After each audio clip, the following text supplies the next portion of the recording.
Kita ada dalam sebuah kesempatan di mana kita beribadah, memperingati, merayakan kematian Tuhan Yesus bagi kita. Saya meminta saudara supaya hari ini ketika mendengar khotbah ini, saudara membayangkan bahwa saudara sementara berada dalam sebuah situasi duka cita. Saudara sementara berada di rumah duka dan melihat ada orang yang mati.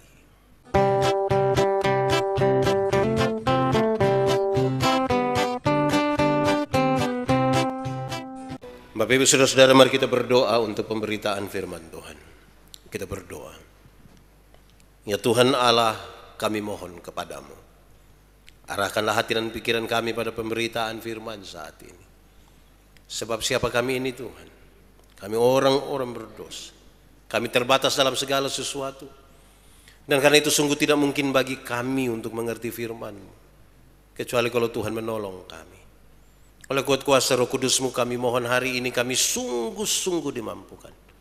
Bukan saja untuk mengerti firman Tuhan, tapi lebih dari itu kami dimampukan untuk menjadi pelaku-pelaku firman-Mu. Berkati setiap hati yang sungguh disiapkan untuk pemberitaan ini. Tuhan tolong jauhkan semua penggoda pencobaan. Biar dalam damai sejahtera-Mu kami belajar firman Tuhan. Kami rindu pada firman-Mu. Berfirmanlah bagi kami Tuhan. Dalam nama Yesus, firman yang hidup itu kami berdoa. Amin. Bapak Ibu Saudara-saudara, dalam perayaan memperingati kematian Tuhan Yesus Kristus bagi kita, tema kita yang ditetapkan oleh Majelis Sinode tema kita adalah kematian Kristus untuk penyembuhan dan pemulihan. Pembacaannya terambil dari Injil Lukas pasal 23 ayat 33 sampai ayat yang ke-49. Injil Lukas pasal 23 ayat 33 sampai ayat yang ke-49. Firman Tuhan berkata demikian, Yesus disalibkan. Ketika mereka sampai di tempat yang bernama Tengkorak, mereka menyalibkan Yesus di situ dan juga kedua orang penjahat itu, yang seorang di sebelah kanannya dan yang lain di sebelah kirinya. Yesus berkata, "Ya Bapa, ampunilah mereka, sebab mereka tidak tahu apa yang mereka perbuat." Dan mereka membuang undi untuk membagi pakaiannya. Orang banyak berdiri di situ dan melihat semuanya. Pemimpin mengejek dia, katanya, "Orang lain ia selamatkan, biarlah sekarang ia menyelamatkan dirinya sendiri, jika ia adalah Mesias, orang yang dipilih Allah." Juga prajurit-prajurit mengolok-olokkan dia. Mereka mengunjukkan anggur asam kepadanya dan berkata, "Jika engkau adalah raja orang Yahudi, selamatkanlah dirimu." Ada juga tulisan di atas kepalanya, "Inilah raja orang Yahudi." Seorang dari penjahat yang digantung itu menghujat dia, katanya, "Bukankah engkau adalah Kristus? Selamatkanlah dirimu dan kami." Tetapi yang seorang menegur dia, katanya, "Tidakkah engkau takut juga tidak kepada Allah, sedang engkau menerima hukuman yang sama? Kita memang selayaknya dihukum, sebab kita menerima balasan yang setimpal dengan perbuatan kita. Tetapi orang ini tidak berbuat sesuatu yang salah."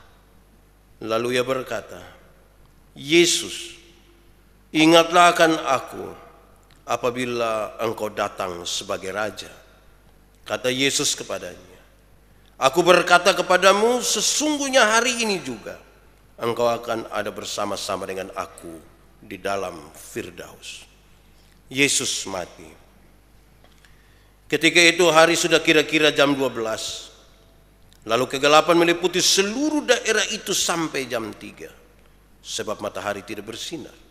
Dan tabir bait suci terbelah dua. Lalu Yesus berseru dengan suara nyaring, "Ya Bapa, ke dalam tangan-Mu kuserahkan nyawaku." Dan sesudah berkata demikian, ia menyerahkan nyawanya. Ketika kepala pasukan melihat apa yang terjadi, ia memuliakan Allah, katanya, "Sungguh orang ini adalah orang benar."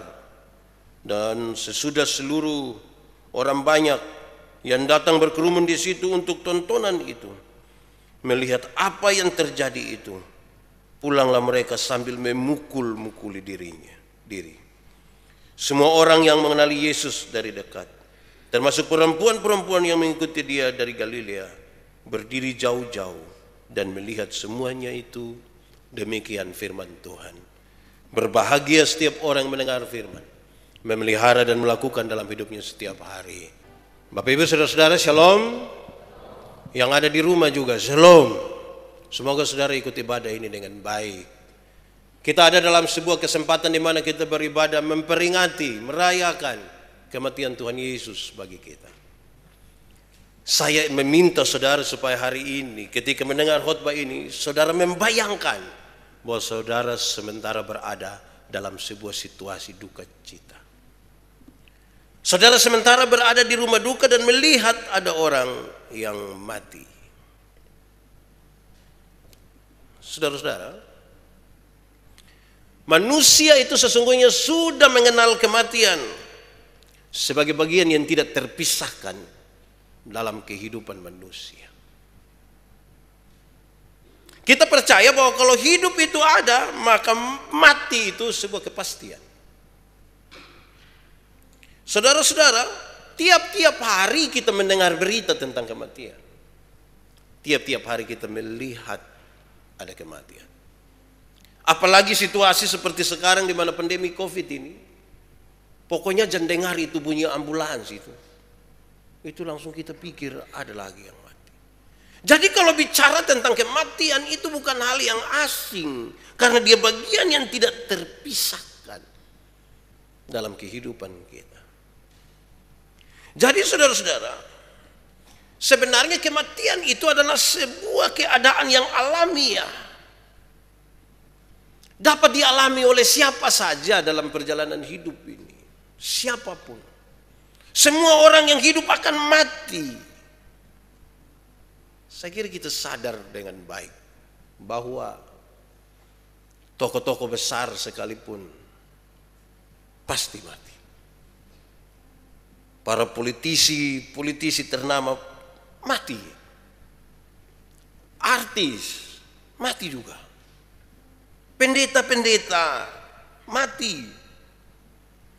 Orang-orang awam mati. Olahragawan mati juga. Pengusaha mati juga. Jadi dia sesuatu yang sesungguhnya terjadi secara alamiah. Saudara-saudara, lalu apa kesan kita ketika kita berhadapan dengan kematian? Kalau ternyata orang yang mati itu, orang yang meninggal itu adalah orang yang kita kasihi, betapa kita terjebak dalam keputusasaan. Kita sakit hati. Bahkan sejumlah orang kehilangan gairah hidupnya.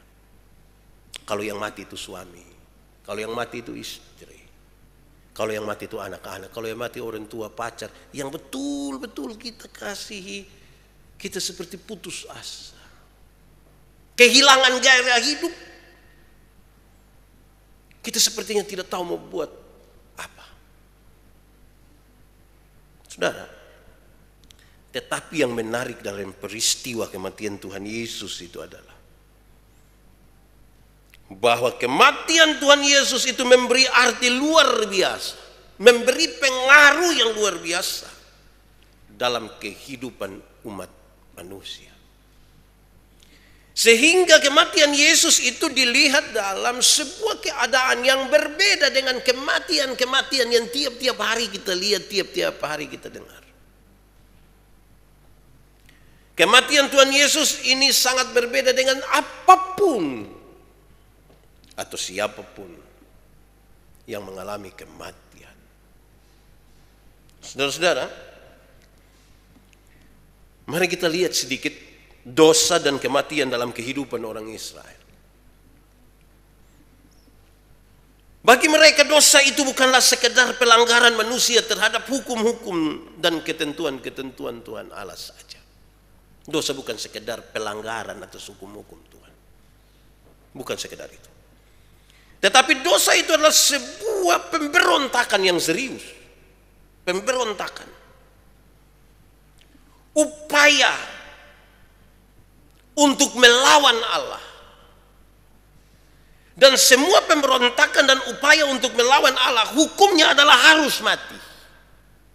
Ini bukan sekedar kita tidak patuh pada peraturan, tetapi dosa sangat berkaitan dengan pemberontakan dan upaya serius untuk melawan Tuhan Allah, dan hukumnya mati.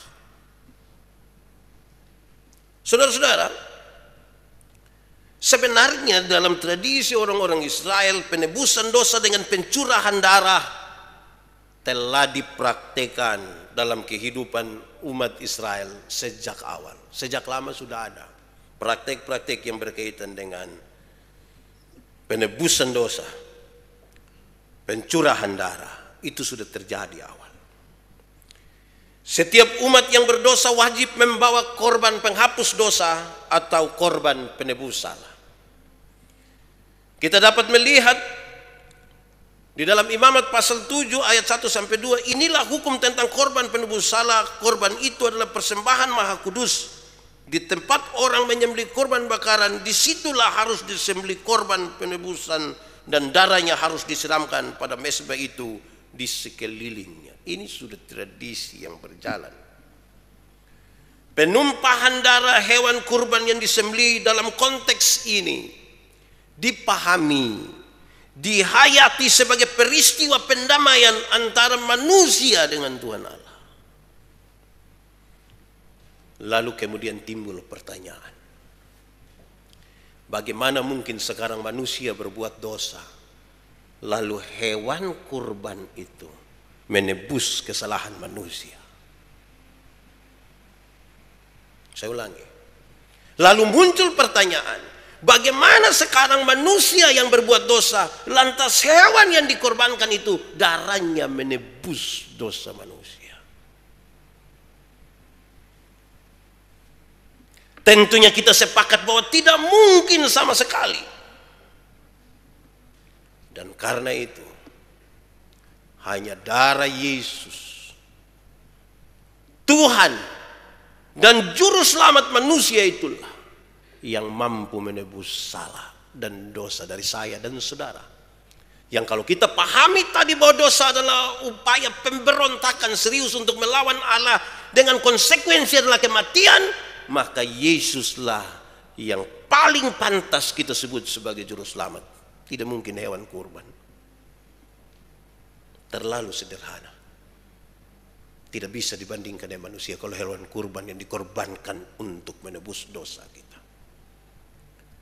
Kalau semua pemberontakan itu adalah ujungnya kematian, manusia ini semua berdosa.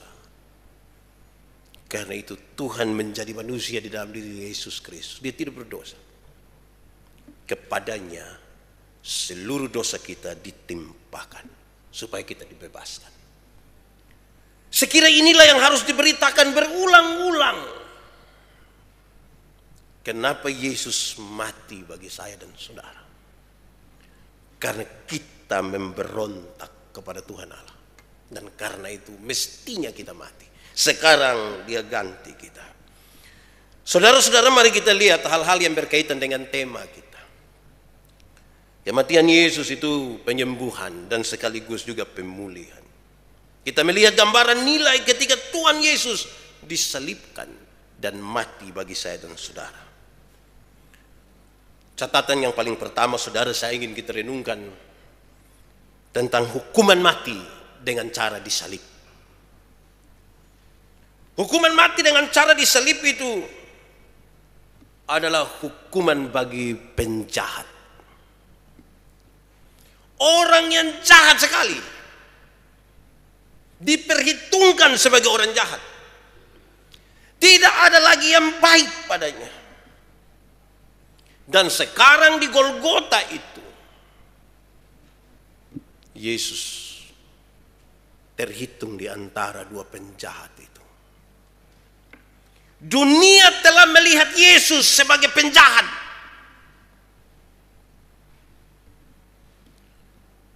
Dunia telah mengolok-olokkan Yesus.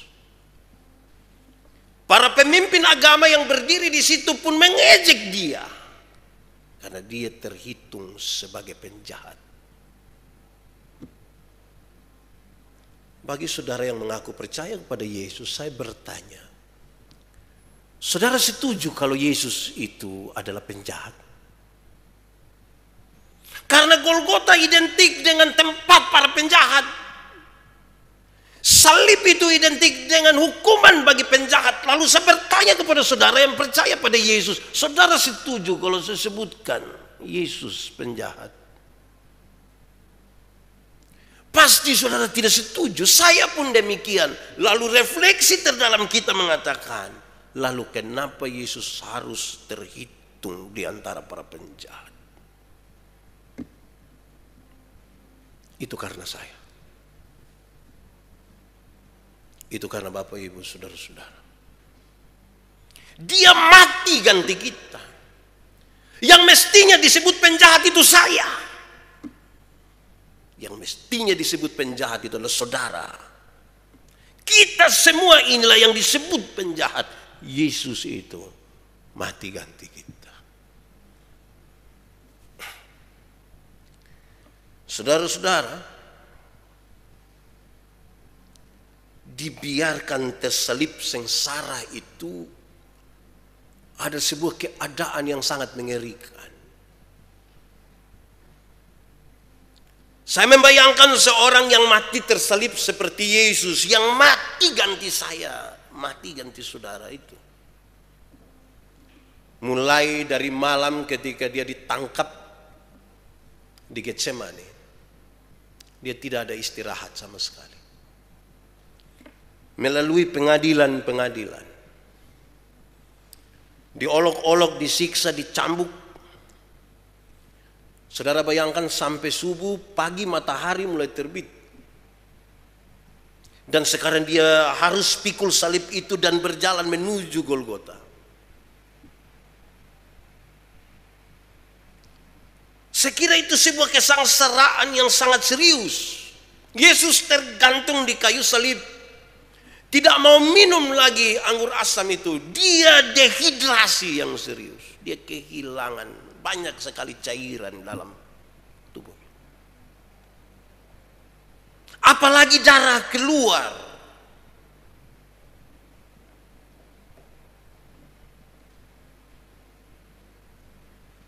Tempat tengkorak itu tempat yang gersang dan panas itu.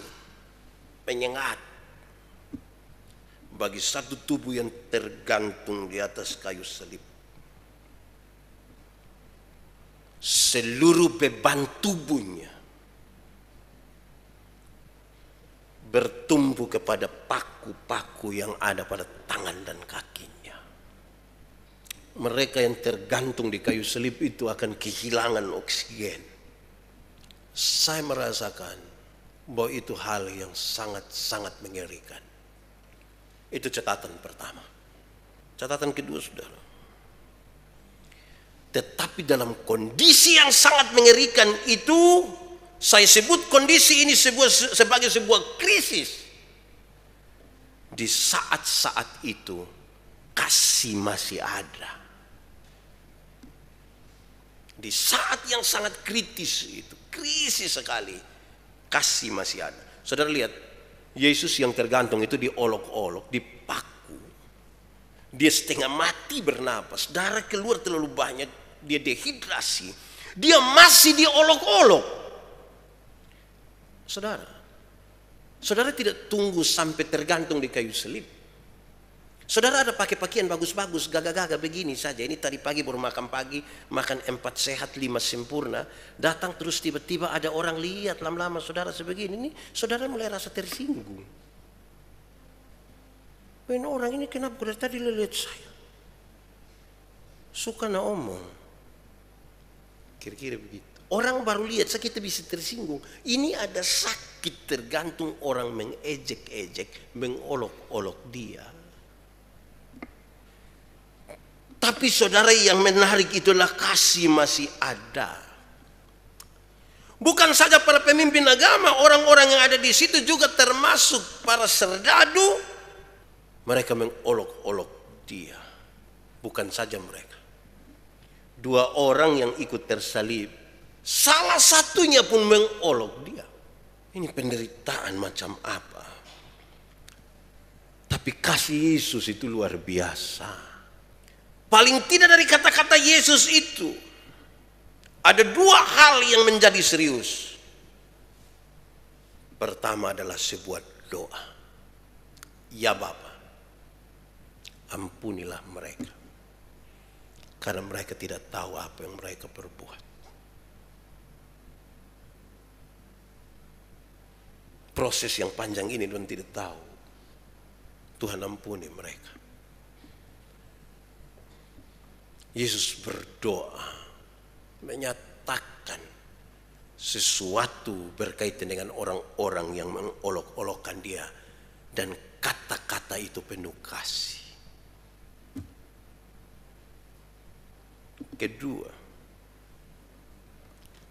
selain kata-kata doa, Yesus berbicara tentang sebuah jaminan keselamatan. Ketika penjahat itu berkata, Yesus, ingat aku kalau engkau datang sebagai raja. Yesus bilang, hari ini juga engkau akan bersama-sama dengan aku di dalam Firdaus. Ada sebuah jaminan keselamatan. Jaminan keselamatan yang diucapkan oleh Yesus itu sangat berkaitan dengan pengakuan-pengakuan. Penjahat ini dalam sakit karena tergantung di kayu salib juga seperti Yesus. Melihat penjahat yang di sebelah itu berkata-kata mengejek Yesus, dia bilang begini, tidak takutkah engkau juga terhadap Allah? Kalau kita dua menerima hukuman ini, kita pantas. Tetapi dia ini tidak ditemukan satupun kesalahan daripadanya. Lantas dia bilang kepada Yesus, ingatlah akan aku kalau engkau datang sebagai raja. Itu kalimat hanya muncul dari sebuah pengakuan di sini.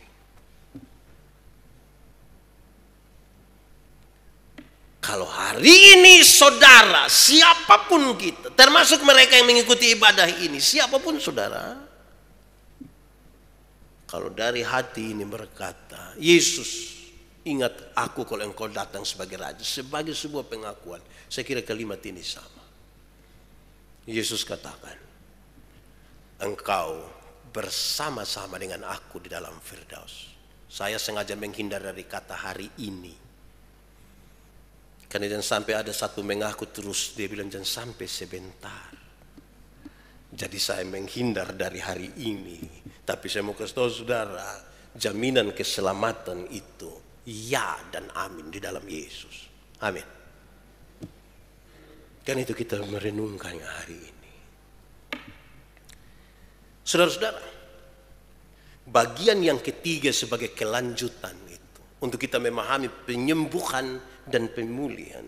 Bagian yang ketiga yang saya catat, dalam kasih itu, dalam jaminan keselamatan itu, ada pengampunan. Dalam kasih itu, dalam doa kasih, dalam jaminan keselamatan itu, ada pengampunan. Yesus telah mengampuni saya, Yesus telah mengampuni saudara. Dia pun soal adalah karena saya ini belum mengampuni orang-orang yang saya lagi marah mereka. Saya mau tanya saudara, saudara sudah mengampuni orang kok? Atau kalau kita mulai dari kalimat ini, pengganggunya adalah saudara percaya Yesus telah mengampuni saudara. Lantas saudara bilang, saya percaya. Terus pertanyaan lanjutannya, lalu saudara mengampuni orang lain?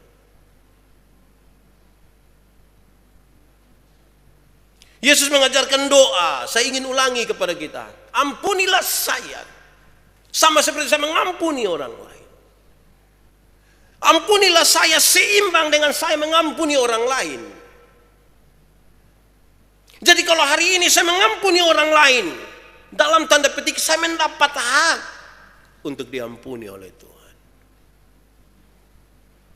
Kalau hari ini Saya mengampuni orang 2 kali, saya mendapat hak pengampunan 2 kali. Kalau saya gambarkan kira-kira begitu. Pertanyaannya, saudara mengampuni? Kita ini kalau diampuni mau. Mengampuni itu yang kayak agak berat-berat sedikit toh. Padahal pengampunan itu serius sekali, karena pengampunan berkaitan dengan melepaskan perasaan negatif di dalam diri.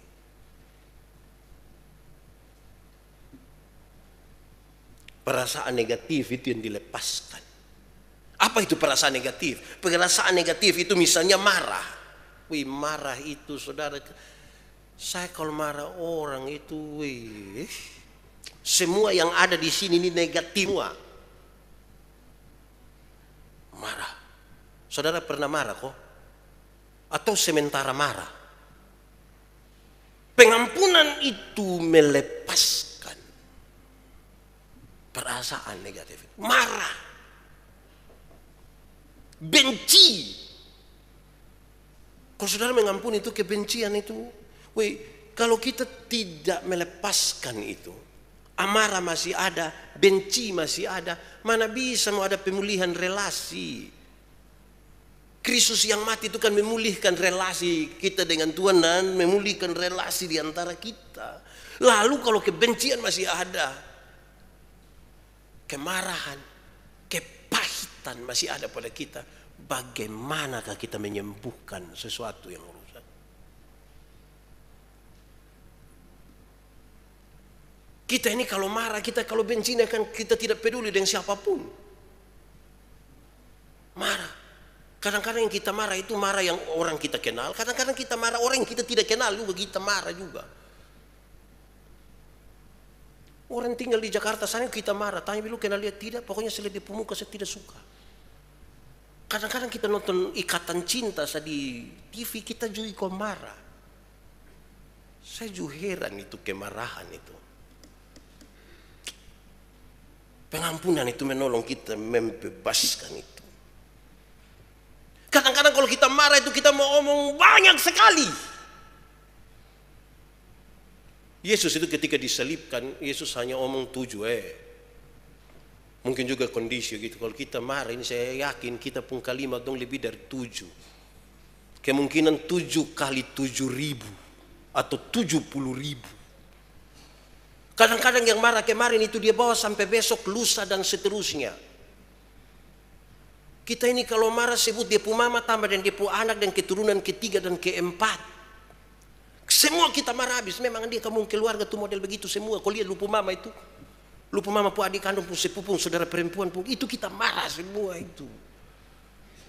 Nah bagaimana kita bisa memberi makna terhadap ini kematian Yesus yang telah mengampuni kita. Jadi yang tukang marah-marah itu tolong kau berhenti sudah. Ketemu yang kita marah kasih sudah betasan marah lain. Tapi itu kalimat itu penuh kemarahan. Betasan marah lah tapi lebih lu jauh dari sini. Oh itu marah itu. Jadi hati-hati. Lihat ini memang Tuhan ajar kita sesuatu. Semoga saudara pulang. Saudara lagi marah kok. Dingin-dingin begini tidak baik kalau marah. Lebih baik kita makan sama-sama. Apalagi kalau marah istri, marah suami. Baru pulang lapar, itu super miju kita bisa marah. Jadi lebih pulihkan hati yang lagi marah.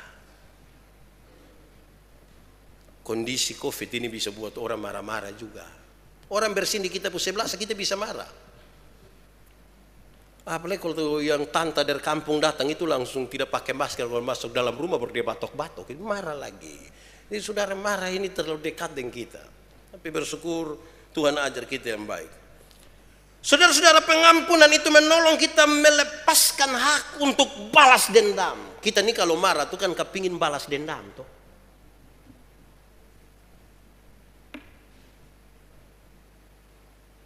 Istri-istri itu kalau sakit kok suami tidak perhatikan, dia agak marah sedikit, dia hanya bilang, kalau kita datang kau tanya, su agak baik kok. Mam tu akan bilang, sebaik. Lu jangan sakit satuan, lu jangan sakit. Lunya, kalau dia begitu itu, dia kepingin kita sakit. Wih, berhenti sudah dengan itu, kepingin lihat orang lain pun kesusahan dan penderitaan itu. Bahkan kadang-kadang kita suami istri saya ini, kalau kita omong, kok suami tidak dengar, istri tidak dengar, kita lepas, tidak omong, sudah kasih nanti naik ketemu bambu, buku bambu dulu. Itu kita pun, itu kan kepingin biar kok dia lihat sesuatu. Nah bayangkan kalau kita berharap dia sakit, nah dia tidak sakit-sakit. 6 bulan, 1 tahun dia tidak sakit, kita yang sakit ulang 3 kali, 4 kali. Nanti lama-lama dia bilang, itu karena mama simpan hati, nah makanya sakit-sakit. Jadi bebaskan itu hati itu, segala macam yang ada di sini nih. Kita merasa berhak untuk balas dendam, Tuhan Yesus diam. Mengikuti apa saja. Dalam segala sesuatu. Ketiga saudara-saudara, pengampunan itu menolong kita untuk melepaskan sikap menghakimi kita. Kita kalau marah tuh selain balas dendam tuh kita kepingin, itu kita pun rasa kepingin menghakimi itu terlalu tinggi. Kita kepingin semua orang menghakimi dia. Kita kepingin segala sesuatu, dan itu sikap kita itu penuh penghakiman kepada orang lain. Dan saudara, itu tidak membebaskan kita, itu membelenggu kita, itu membuat kita susah. Kita tiap-tiap hari ketemu. Kenapa hal ini saya buat agak sedikit lebih lama? Kan tiap hari kita ketemu orang, toh bapak mama semua. Baik kita ketemu suami, istri, anak-anak, orang tua di rumah. Di toko kita ketemu orang lain, di jalan kita ketemu orang. Kita kalau simpan terus di sini ini susah. Kita bawa oto begini, bawa motor, ada yang dari sebelah. Kita terlalu marah. Kita kepingin jatuh baik. Saya satu saat ibu pendeta tegur saya berpikir lebih positif. Waktu dia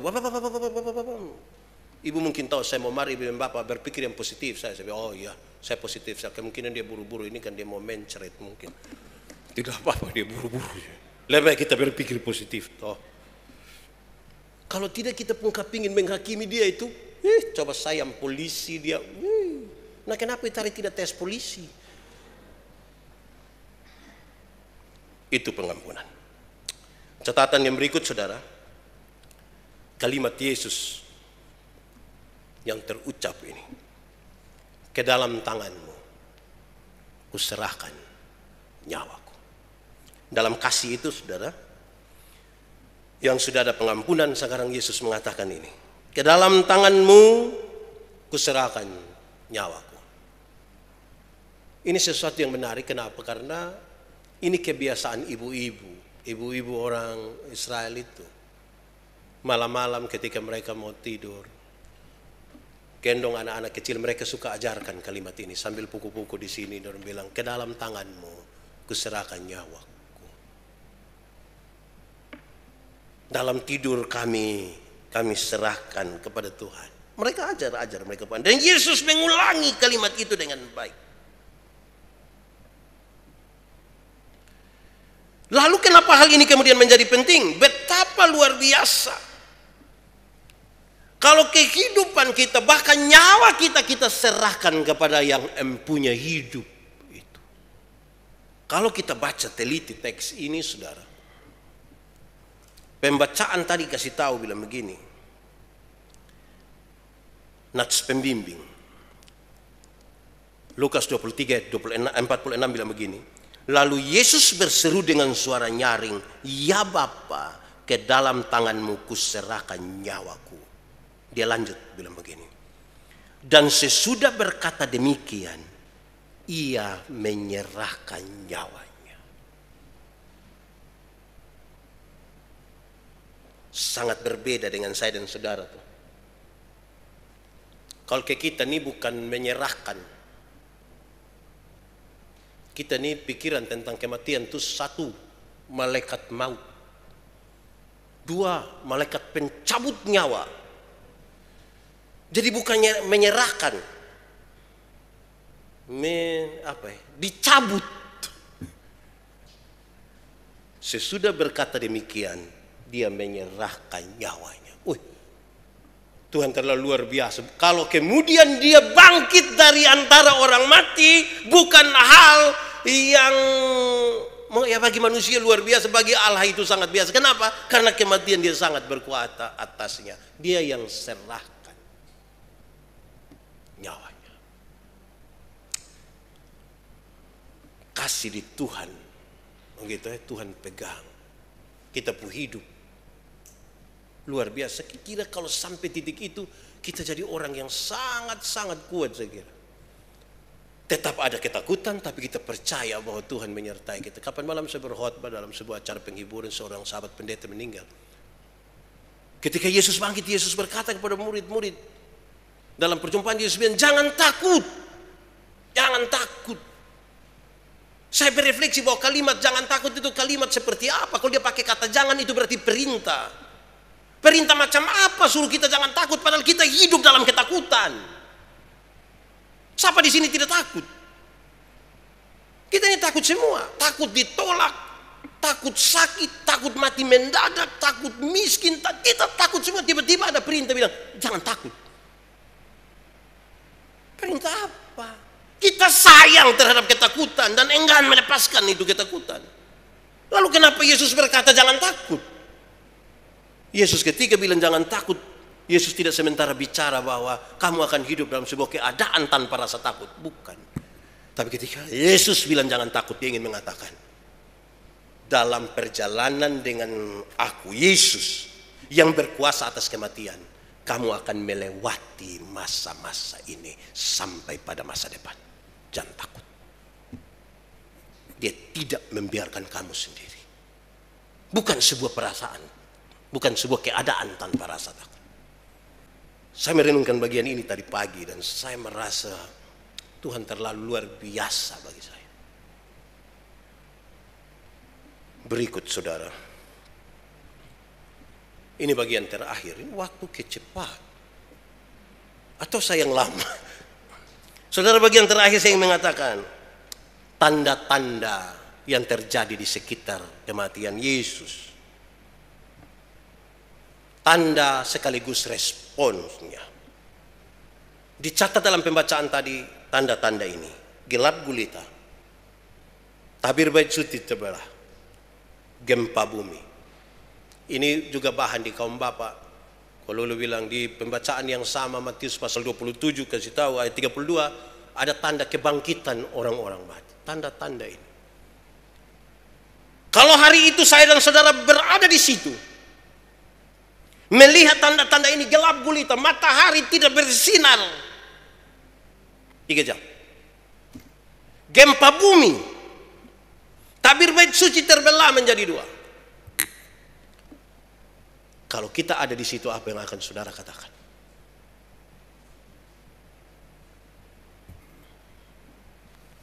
Kalau kita bercerita ulang, kalau kita ada di situ, kita akan bilang, wih, itu hari pas bab tua mati, gelap, gempa bumi, tabir bait suci terbelah, kebangkitan orang-orang mati. Ini semua diperhadapkan. Kan tidak diberi arti apa-apa di situ juga. Dia yang kasih tahu. Mati, segala macam. Gelap gulita, orang mati bangkit, gempa bumi, tabir bait suci terbelah. Lalu apa yang kemudian harus dilakukan? Responsnya. Yang membedakan kita dengan orang lain itu lebih kepada respon apa. Berulang-ulang kali dari tempat ini saya bilang pada saudara, dalam sebuah keadaan yang sama, orang percaya dan orang yang tidak percaya punya respon berbeda. Kita jalan dari sini Pisoe, naik oto tabalik dicamplong, tinggal 2 orang yang hidup, yang orang percaya akan bilang, untung Tuhan saya selamat. Yang tidak percaya akan bilang, untung tadi saya lompat cepat-cepat di satu waktu yang sama. Saudara lihat respon. Ada dua respon di situ yang kemudian akan saya membayangkan ini yang kemudian mereka beri arti terhadap tanda-tanda yang terjadi. Respon pertama, orang-orang yang ada di situ pulang dan memukul-mukuli dirinya. Ada penyesalan, ada segala macam. Melihat kematian Yesus dengan tanda-tanda yang luar biasa itu, mereka memukul-mukuli dirinya. Mereka menyesal. Mereka pasti menangis. Mereka mungkin pada satu titik di mana mereka tidak mampu berkata-kata lagi. Mereka telah menyatakan diri mereka salah. Respon yang kedua adalah pengakuan kepala pasukan itu. Sungguh orang ini adalah anak Allah.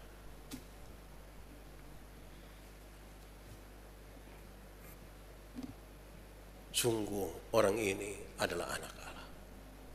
Saudara bisa bayangkan itu respon. Karena mereka mengalami, mereka lihat semua. Pasti pertanyaan paling reflektif, lalu apa respon saudara? Apa respon saya hari ini ketika kita ada dalam perayaan memperingati kematian Yesus? Menunggu gempa bumi leko, menunggu matahari tidak bersinar, menunggu kebangkitan orang-orang mati. Wah, saya bayangkan lebih baik yang masih aman-aman ini berespon sudah pada kematian Yesus, kebangkitannya. Karena kalau segempa bumi itu saya rasa kita pusing. Tahu mau berespon, gimana kok tak goyang, kok mau pikir ini sertifikat, kok terlalu banyak. Jangan tunggu gempa bumi dulu. Lebih baik yang sekarang ini berespon. Luar biasa. Betapa Tuhan menyatakan kebesarannya, lantas kepada kita diberi kemungkinan. Nah, sekarang ini ada apa yang engkau mau, engkau terima atau tidak? Itu refleksi kita. Renungkanlah hari ini. Kenapa Yesus mati bagi kita? Dia mengasihi kita. Dalam pengasihannya atas kita, dia mengampuni kita. Layaknya kita mengampuni orang. Dan kalau ternyata kematian itu membawa pertobatan, membawa penyesalan bagi mereka yang melihat. Hari ini kita yang mengaku percaya pada Tuhan, mestinya sadar sesuatu dari semua yang telah kita lakukan. Kita tunduk kepala di hadapan Tuhan Allah. Mari kita berdoa. Tuhan Allah kami mengucap syukur kepadamu untuk firman Tuhan. Terlalu ajaib dan terlalu besar Engkau Tuhan. Engkau telah menolong kami, menggantikan kami di kayu salib. Karena seharusnya yang kena hukuman itu adalah kami. Terima kasih Tuhan Engkau menggantikan kami. Tolong kami hari ini Tuhan. Kami dapat memberi makna ini dalam hidup kami tiap hari. Untuk kehidupan kami pribadi, rumah tangga, pekerjaan dan seterusnya. Di dalam nama Yesus kami berdoa. Amin.